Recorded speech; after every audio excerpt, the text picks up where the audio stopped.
Hey there, everyone. It's Phil, and I'm back, and we're talking Star Trek Season 2, Episode 6, The Sounds of Thunder.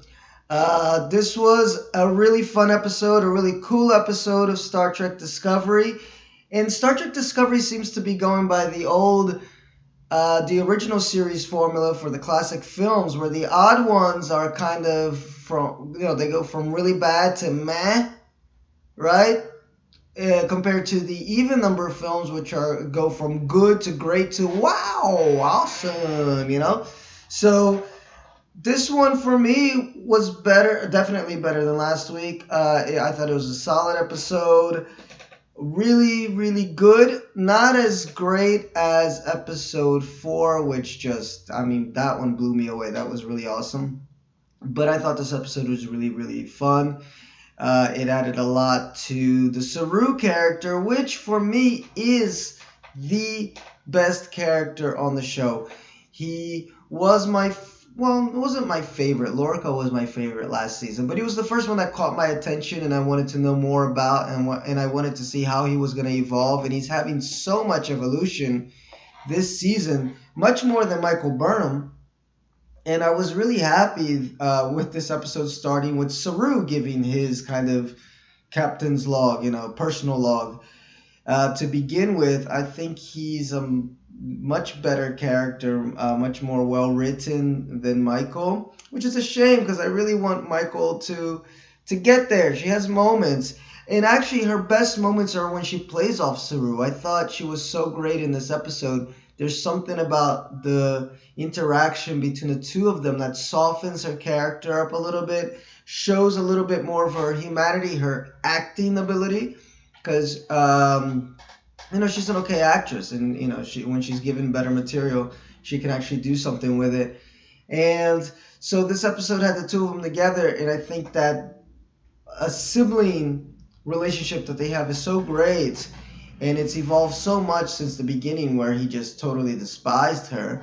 So I like that. I like that they put the two of them together. They play well off of each other. But Saru is the man. I mean, I'm loving his character development. Reminds me a little bit of Odo from Star Trek Deep Space Nine, as this total oddball is doing his best to fit in. And like Odo, with the founders. Oh, I hope I'm getting that right, guys. But yeah, the shapeshifters, right? I think it was the founders. It's been a while. Eventually, it really added this extra element of who is Odo going to side with in this big, long arc with the Dominion War and Starfleet. Who knows? Could we be going in that direction with Saru? Because we definitely saw some changes in Saru this episode. In fact, it opens with him acknowledging these changes and actually acknowledging them in Culber too, who just came back from the mycelial network and he's not really feeling himself. One of his scars is gone from his arm because apparently they've rebuilt his body. Like, his body is pristine. It's all him, but in a brand spanking new body, which last week we got to see comes with a nice ass, I guess. I mean, it wasn't my most favorite ass I've seen on television, but, whatever. It was there. And so Colbert doesn't necessarily feel himself because of these changes. That just carries on to the theme of Saru. Is Saru still himself after his big change from having his little things cut off? The what do you call those? Glycia? Forgot what they're called, guys. Sorry. Y'all know what I'm talking about. Anyway, so Saru is this changed man now. And we see this when we discover that one of the Red Angel signals actually takes Saru and the ship, Discovery, Ganglia is the name of those little things on the back of their heads, of these Kelpians' heads, that come out whenever they're scared or they sense something bad's about to go down. So The Red Angel, it takes them to Saru's homeworld, which is Kaminar. And Saru wants to go down there to investigate, and Pike's really not feeling it because of everything that just happened to Saru and whether or not he wants Saru to go down there and pretty much shake up the Kelpian civilization by telling them what y'all believed was a lie, as far as thinking that you got to die after, a certain age, whatever. And so he doesn't want to take him down, and Saru's getting mad, man. He takes his big ass over there and stands up to the captain, and you can see everybody's looking like, oh, shit's about to go down. And it doesn't, because Michael steps in and suggests that maybe Saru is the best man for the job, because, hey, the Kelpians have never had any contact with Starfleet, although they have had contact with higher technology and warp capable species because of the Baul that share the planet with them. So perhaps Saru is the best man to kind of like soften up this first contact with Starfleet, which, by the way, does lead into a little discussion about the Prime Directive, about first contact.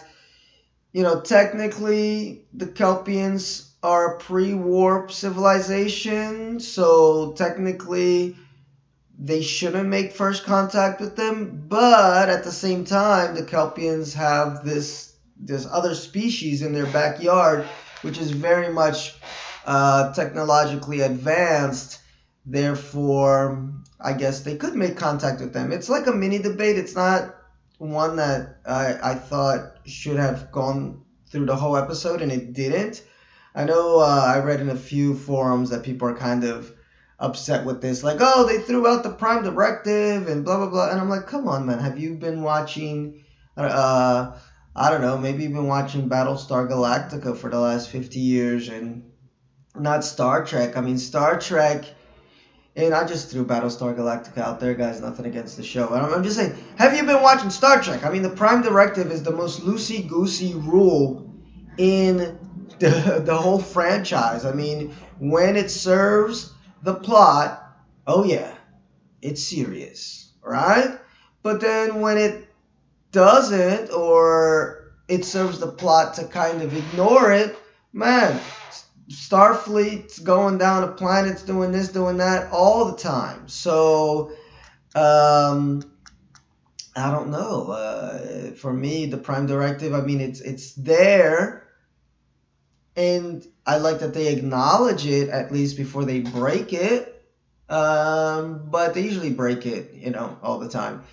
And in this case, I don't think it's really breaking the Prime Directive, because like I said, the Kelpians have a very high end technology species living in their backyard. It's not like if they saw some ship coming out of the sky, it would be like, oh my God, like, what are we going to do with ourselves? No, I mean, maybe they haven't seen a ship come down from the sky, or have this idea that, hey, maybe these high technology beings can also exist out in space, but I don't think it would be a shock to them, just like I don't think it would be a shock to us humans, or most of us, I don't think, if some aliens drop down right now, because I think our technology and our imagination and our scientists and science is far enough advanced where we can at least imagine this idea of, yes, there could be life on other planets, life with higher, better technology than ours. So it was a non-debate. I mean, they put it in there just to put it in there because, it's Star Trek. And you got to talk Prime Directive every once in a while, right? By the way, they make it down to Kaminar, which, by the way, thank you, Star Trek art directors and company. You learn that there's more than one color in the color palette, which is nice. Look at this. It's gorgeous. Blue and dark blue and light blue and, kind of in between blue. Gets a little tiring. I don't like it. I'm imagining an episode where somebody comes on board with a Laxwana Troy type attitude and just says, man, put some lights on this ship, please. I mean, it's dark on the Discovery. It's really dark. So, yeah, I mean, this season has improved a lot from first season as far as it being a little bit brighter, but it's still blue bright. So, I don't know. I guess it's good for dogs. Dogs can see. Don't dogs see like only blue? And I mean, they're colorblind, right? So, anyway. And look at that. Does it look like there's like two moons on Kamilar? I don't know. But this was a gorgeous scene. I don't know where they filmed it, but I thought it was really nice to see some lush colors on Star Trek Discovery and take us out of that blue zone. Now, when they get down to Kaminar, they do run into some structures, and somebody from actually a Brazilian Star Trek Facebook page called Unimatrix Zero. Her name is Fernanda. She's the administrator, actually, not just somebody. She pointed out that these structures look very much like the structures created by the Preservers, which I believe is episode 3 of season 3 of Star Trek, the original series. They talk a little bit about these guys and what they're about. So that only gets more theories going, guys. Could the Baul, yeah, I'm doing my best to pronounce this, Baul, could they be somehow connected to these Preservers? I don't know. We're going to look here for a second at the wiki page talking about the Preservers, and it says they're a super race who passed through the galaxy rescuing primitive cultures in danger of extinction and seeding them where they could live and grow. Their activities appeared to partially account for the large number of humanoid species in the galaxies. Among the cultures they transplanted were several of the more advanced and peaceful tribes of Native American tribes from Earth, who were transplanted to Amaranth, a planet nearly a half a galaxy away. So the Navajo, the Mohican, and Delaware were represented. To these primitive humans, the Preservers were known as the Wise Ones. The planet also contained plant species identical to those of Earth, which were extremely unlikely to have evolved there. So, pretty much the Preservers are a little trick in order to explain why it is that you go across the galaxy and you got people that look very humanoid, why aliens don't exactly look aliens in Star Trek. But it also builds, a great mythology for the show. So it serves two purposes. They put these obelisks, on these planets. And they serve as kind of like an asteroid deflector, and also has a medical chief, and kind of helps those civilizations that are being rehomed. The thing is, they're very peaceful, so the Baul were not very peaceful at all. So I don't know how this would fit into Trek theory necessarily, as far as Star Trek Discovery, if these guys are the same people, but it's just something interesting to note. We did see the obelisk in Context is for Kings in the first season. You can see it right there. And this was in one of the moons of Andoria. You see a big old obelisk. And that was season 1, episode... good question. I do not remember which number episode this was. I think it was 3, right? Yeah, episode 3 of season 1 was Context is for Kings. So we have seen them. They're there. So it's not like the writers don't know that these things exist, but I don't know exactly how you can make the connection with the Baal. We do know that the Baal are very, very technologically advanced. As you can see here, they're about to get down and dirty with the Discovery ship. And why? Because they find out that Saru survived his little Valahari, I believe is how you pronounce it, Vaharai, okay? Which is that moment where the Kelpians think that they gotta die. So they sacrifice themselves to the Baal. Well, the Baal don't want this information going out because then it's going to shift the whole balance of the planet. So they're ready to destroy the Discovery in order to destroy Saru and keep him from giving his people that knowledge. So they are very powerful, these guys. And then we do finally get to see them.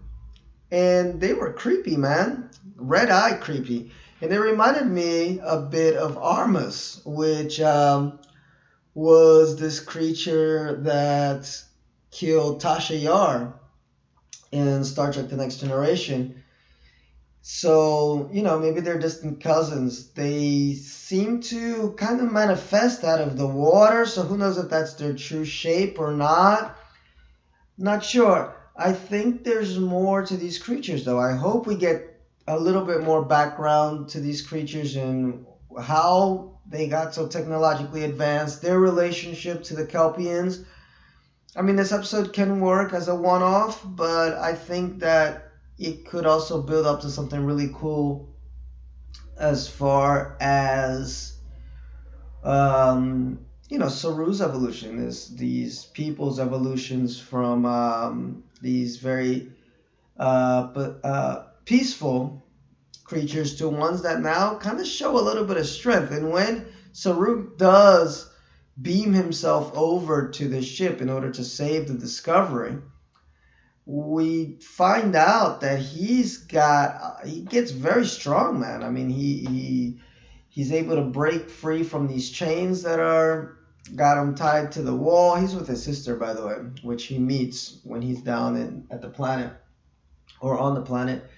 And so we see that there's this other side to the Kelpians. And the one side that we find that's very, very important is that at one point it was the Kelpians that were the predator species, and they almost wiped out all of these Baul. So somehow these Baul got the upper hand, and they were able to trick these Kelpians into believing that, hey, once you reach a certain age, you gotta die. You're gonna die, so sacrifice yourself to us, okay? And that's how they were managed to keep the balance, to keep Kelpians alive, if only for, however many years, and keep their own species alive. So kind of interesting there as far as the moral dilemma, right? That ethical dilemma of if Saru tells the Kelpians the truth, will they go back to turning into a predator species? I don't know. That's the big question. That's what I would like to know more about. I hope that they continue that storyline. It would be really cool if they did. But what does happen is that Saru's like, no, man, let's set my people free. They do some techno babble there where they remember that that big ass sphere from episode 4 was the one that made this Vaharai happen much faster in Saru. So trigger it. They put it on blast, on sound blast throughout the planet, and it triggers it on all the Kelpians on the planet. And of course, the Baul are going crazy because of this. So they say, yo, we're going to kill everybody. And then Pike gives his best little, don't be the enemy of the Starfleet speech to the Baul, and he says he's gonna he's gonna destroy these pylons, those obelisk things, in order to save everybody because the ship comes out of the water, and all this special effects stuff happens. The ship decloaks, they fire this laser beam onto the structure, and they are ready to kill all the Kelpians because they're scared. I mean, all of a sudden now, these people that they had kind of tamed are going to be predators again. So, I mean, what would you do? I think I would want to, well, I don't know. I was about to say that I'd be okay with genocide. So, no, I'm not okay with genocide. But within the context of the story, I mean, it's cool. That's what Star Trek's supposed to make you question. You know, these tough questions, ethical questions. Who truly is the enemy? So, classic Star Trek trope. Again, season 2, they're getting there. They're getting so close to having that real Trek feel of these big questions that don't have easy answers. So, congratulations for season 2. I think they keep going in this direction. The show can only get better. But Discovery's technology is not powerful enough to destroy all these pylons that are all over, or these obelisks that are all over the planet. So, who saves the day? Red Angel, right? And he does. He shows up, or it shows up, and kind of depowers all of the obelisks. And Saru, whose vision is better than the average human, gets a really good look at this creature. And what we see is that you see there on the screen. It looks like something straight out of Metropolis, but it definitely looks humanoid. And later, he has we have an after scene, you know, with Tyler and Saru, where they're sharing information, because now Pike is okay with sharing information with Section 31. We get them saying straight up, one, time travel once more, which before was just kind of like, it was a throwaway line from, you know, because they found some tachyon beams. But now they mention time travel again. They mention that it's definitely humanoid and could possibly be in a suit. So this kind of throws a lot of theories out. Maybe, you know, because a lot of people thought it was the Iconians, but, you know, the Iconians need a suit. One theory that got floated around last week, you can see here, this is from February 20th from Screen Rant, written by Dusty Stowe, is that the Red Angel is Spock from the future. In that it would, it's a total mind trip, because it would come right at the point where Spock gets sucked into the black hole from Star Trek 2009, okay? And then Spock in that interim kind of gets stuck in, you know, wherever you get stuck in when you get put into a black hole, and he's able to travel through time, fix things that needed to be fixed, including his relationship with his sister, maybe, I don't know. But yeah, could it be that Mr. Spock is actually the Red Angel? If you don't have if you have the time, read this theory. It's actually not bad. Some people were laughing about it. Others were like, yeah, kind of cool.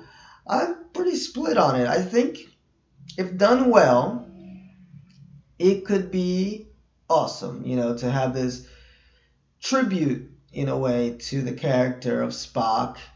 It would explain a lot as far as why Discovery Spock is going nuts, and maybe even explain some of what universe are we in. Although I do believe it is Prime Universe, and pretty much, you know, it's trying to follow canon as much as possible. But who knows? I mean, there are a lot of people who are like, no, I mean, maybe it's Prime, but maybe a side universe of Prime. We have so many side universes that have been created throughout the history of Trek because of time travel and spatial anomalies and et cetera, et cetera. So who knows what that could be, guys? Who knows what that could be? Interesting nonetheless. Check out that theory. Do you think Spock is the Red Angel? But for me, it looks very feminine. I mean, with these wide hips there. So I don't know if that would be Spock. I mean, that looks like a very feminine body, if you ask me. So unless Spock got himself a sex change sometime in the future, which is possible, right? We don't discriminate against anybody here, unless you're an ignorant bastard, racist, homophobic, asshole, etc., etc., sexist too. And then we discriminate against you heavily. Anyway, so that's that. We got ourselves a really cool Star Trek episode this week.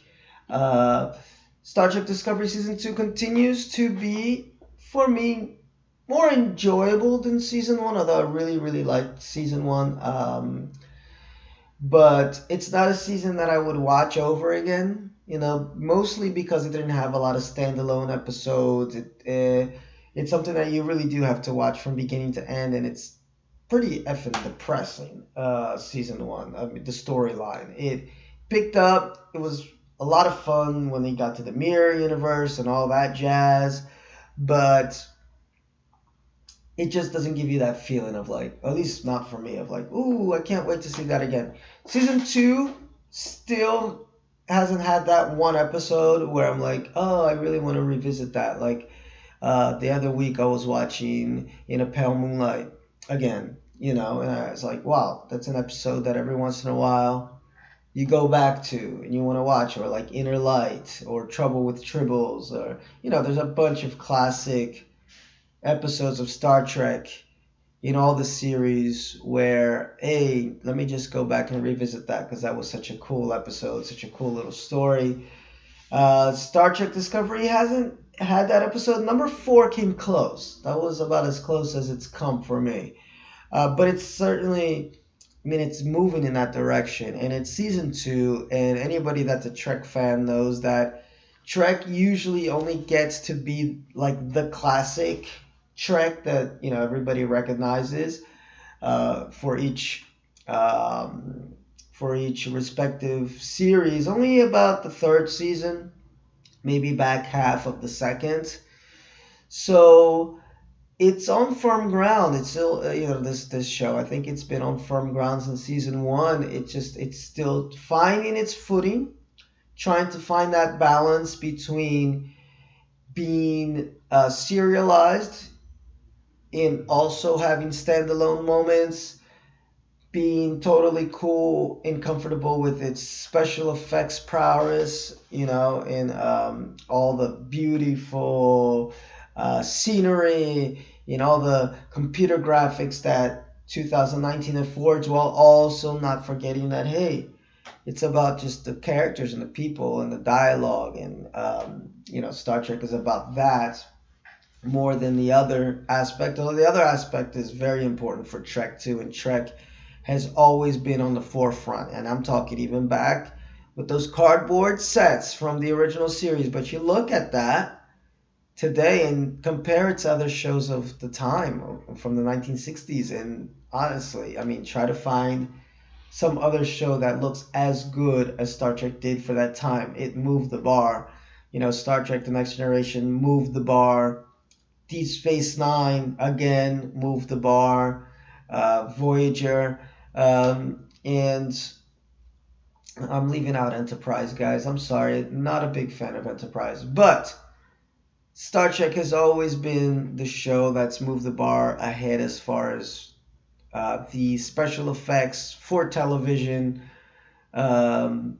action, sci-fi action stuff for television. It's got to be ahead of the curve. Star Trek is not a follower. It's a leader. When I look at Star Trek Discovery's visuals, I definitely see leader not follower. So I enjoy that aspect of the show very much. Although, cool down with the camera work, man. There was a scene in this episode where it was Tyler, Pike, and Michael Burnham talking, and they did like this 360 with the camera that I was like, oh my god, did I just have too many beers? Chill with the camera. Or there was that one episode earlier this season where like the camera went up, did a little flip upside down because we can. No, man. Just leave the camera there. Let it sit still. We can handle it. Let the people talk. Don't move the fucking camera. And then cut. Cut to a close-up. Reaction shot. Point of view shot. But keep, you don't got to do all these fancy little camera things just to let us know you can. My God. But anyway, it's 30 minutes. So time's up. If you're watching, you can see there's a little thing there that says thanks for watching. Please like and subscribe. I definitely love all of the reactions, the views. Leave your theories below. Who do you think this Red Angel is? And I think there's going to be Spock next episode. Look like it from the previews. Who knows? But that's that. I love you guys. Live long and prosper. Keep trekking. And, just be thankful. Look at this. 2019, we got Star Trek on television. Woohoo! We're going to have a whole lot more. So that makes me so happy. Woohoo! All right. Bye, guys. Until next week. Oh, check out my Oscar podcast. It's coming out Saturday. Talking Oscar movies. And the Walking Dead podcast, in case you're a fan of that series. Bye-bye. The sounds of thunder.